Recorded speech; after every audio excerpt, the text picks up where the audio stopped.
From VOA Learning English, this is the Health Report. Group cognitive therapy is a form of mental health treatment.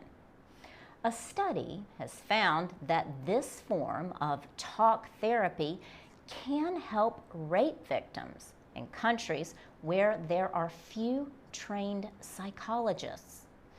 Researchers say the findings show that counselors in a community can be trained to provide group cognitive therapy. Judith Bass is a professor of mental health at the Johns Hopkins School of Public Health in Baltimore, Maryland.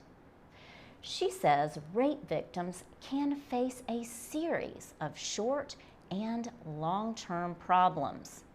These include depression, anxiety, and post-traumatic stress disorder. Sudden sounds or events can bring back memories of the attack.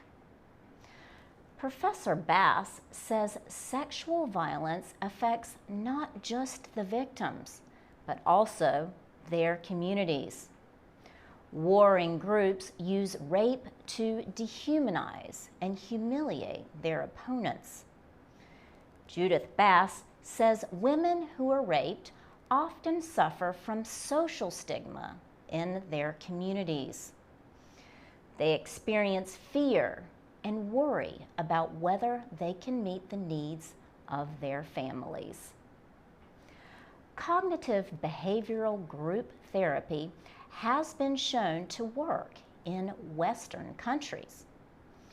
Judith Bass and other researchers investigated whether it could help women in the Democratic Republic of Congo. The DRC has faced more than 30 years of conflict since 1960.